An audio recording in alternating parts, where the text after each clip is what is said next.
Semua teman-teman hanya karena kasus kekufuran saja, malas beribadah, tidak mau jadi orang baik.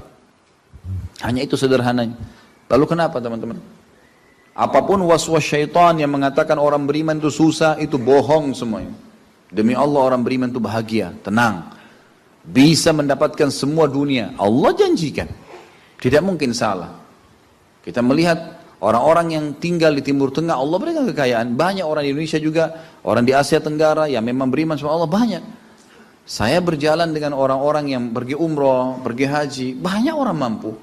Banyak orang mampu dan mereka hidup bahagia, bisa. Ya. Jadi bukan berarti kalau kita lagi sulit kemudian kita menganggap oh ini berarti saya disiksa sama Allah atau memang hukuman, tidak. Antum harus berubah, kata Allah SWT, innallaha la yughayyiru ma biqaumin hatta yughayyiru ma bi anfusihim. Allah tidak akan mengubah nasib satu kaum sampai mereka mengubah nasibnya. Maksud daripada ayat ini adalah, kata sebagian ulama, kalau seseorang muslim dia memohon, merengek, mengadu sama Tuhannya dan meminta apapun sampai dia minta menjadi seorang raja dunia, akan dikabulkan oleh Allah.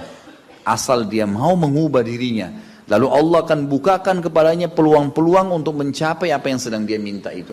Dan Allah sebaliknya akan mencukupkan kebutuhan seorang hamba kalau dia mengatakan cukuplah saya begini. Misal ada orang bekerja, dia dikasih sama Allah gaji, dia dapat gaji 2 juta, dimudahkan dia diterima kerja seterusnya. Lalu dia mengatakan cukuplah seperti ini. Keluarga saya biayai 1,5 juta, sudah cukup, alhamdulillah. Udah, nggak masalah. Allah cukupkan dia dengan itu.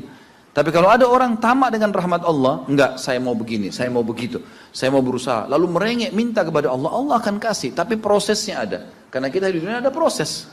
Makanya Umar bin Abdul Aziz rahimahullah mengatakan, sungguh saya ini memiliki pribadi yang tumuh. Tumuh itu orang yang selalu antusias mendapatkan yang terbaik. Beliau waktu jadi masyarakat biasa, beliau minta kepada Allah agar menjadi gubernur Madinah. Dan beliau mengatakan terus saya menggencot doa itu setiap malam sampai Allah kabulkan saya jadi gubernur Madinah. Gitu kan. Kemudian setelah itu saya memiliki antusias yang lebih besar untuk menjadi khalifah. Dan terus saya berdoa sampai Allah nobatkan jadi khalifah. Padahal Umar bin Abdul Aziz tidak bisa jadi khalifah pada saat itu kalau sesuai dengan jalur keturunan.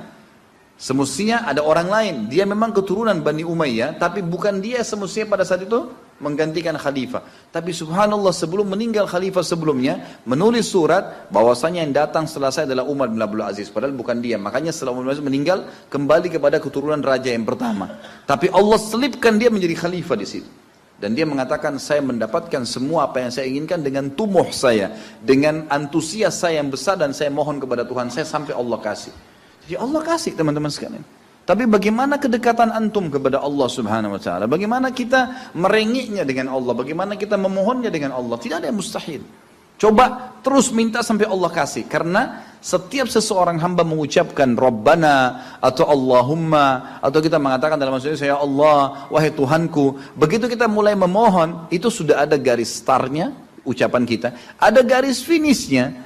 Tinggal antum sabar sampai garis finish enggak? Banyak orang berdoa baru pertengahan sudah berhenti dengan alasan Allah belum kasih.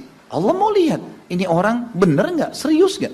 Sama rasionalnya gini. Kalau kita kuliah, begitu kita sudah daftar kuliah, sudah ada kan prediksi kita 4 tahun tamat S1 kan? Oh iya semester 1, semester 2, semester 3, sampai semester 8 misalnya.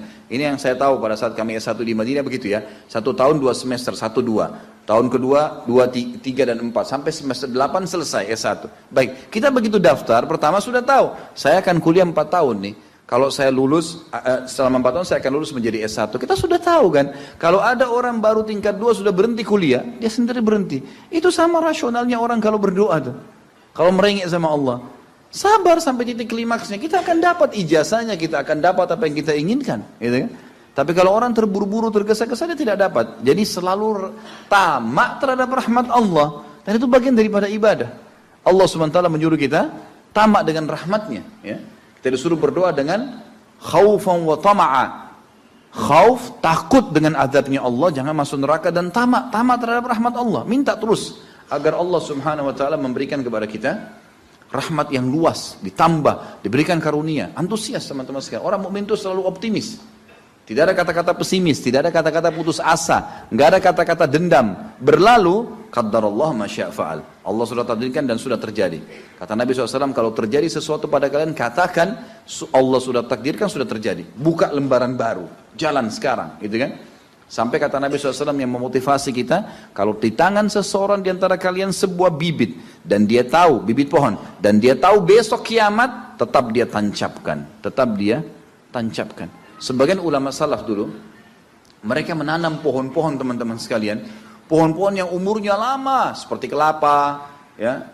Tapi di sana mungkin mereka menanam pada saat itu kurma. Kurma lama tumbuhnya, gitu kan? Mereka tanam. Sampai pada saat itu ada beberapa sahabat menanam pohon-pohon kurma yang masih kecil.